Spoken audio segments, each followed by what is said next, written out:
TRS ప్రభుత్వం పోయి కాంగ్రెస్ ప్రభుత్వం వచ్చినందుకు మేము సంతోషపడ్డాం. చాలా వరకు మార్పు రావాలని కోరుకొని మార్పును తెచ్చిన తర్వాత రేవంత్ రెడ్డి సీఎం గారు వచ్చి మహాలక్ష్మి అనే పథకం పెట్టడం వల్ల ఆటో డ్రైవర్ల పొట్టను కొట్టినాడు. ఎక్కువ శాతం ఆటో డ్రైవర్లు చేసుకుంటేనే రెక్కాడితేనే డొక్కాడని మనుషులు ఎక్కువ శాతం. మాకు ఫైనాన్సులు రోజు గిరిగిలు కట్టడము, ఫైనాన్స్ కట్టడం, స్కూల్ ఫీజులు కట్టడం, ఇక్కడ మామూలుగా రోడ్ల మీద మాకు ఫోటోలు తీయడము, ఇవన్నీ ఖర్చులు చాలా ఉంటాయి మా మీద ఎక్కువ శాతం. మేము ఇన్సూరెన్స్లు కట్టడం, బండికి పేపర్స్ చేయించుకోవడం, స్కూల్ పిల్లలను చదువుకోవడం, మా ఆడపిల్లలను పెళ్ళిళ్ళు చేయడం, చదివించడం, ఎన్నో విధాలుగా మాకు చాలా ఖర్చులు ఉంటాయి.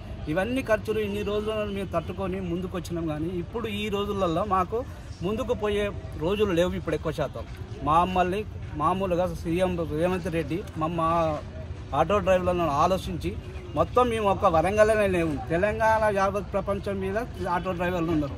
ఆటో డ్రైవర్లను ఆలోచించే ప్రభుత్వాలు ఇప్పటి వరకు కూడా రాలేదు. ఎక్కువ శాతం ఆటో డ్రైవర్లు అసంఘటిత కార్మికులు, అసంఘటితంగా బతికే వాళ్ళం మేము.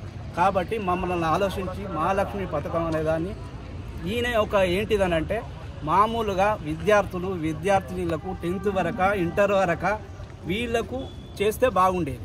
కానీ ఇప్పుడు మామూలుగా టీచర్లు కానీ రెవెన్యూలో చేసేటోళ్ళు కానీ జిల్లా పరిషత్లో చేసేటోళ్ళు కానీ ఉద్యోగస్తులు వాళ్ళు అందరు సిటీలో తిరుగుతూ ఉంటారు. ఎప్పటికీ ఆటో ఎక్కే వాళ్ళు ఇప్పుడు మామూలుగా బస్సుకి వెళ్ళిపోతున్నారు. వాళ్ళకు లక్ష రూపాయలు వస్తాయి. ఆల్రెడీ నెలకు లక్ష రూపాయలు వచ్చే ఆడవాళ్ళకు కూడా నువ్వు ఫ్రీ పెడితే మేము ఏ విధంగా బతకాలి? అసలు హన్మకొండ బస్టాండ్ నుంచి వెళ్ళి జిల్లా పరిషత్కి వచ్చే ఆ లేడీస్ 20 రూపాయలు ఇచ్చి దిగుతుంది.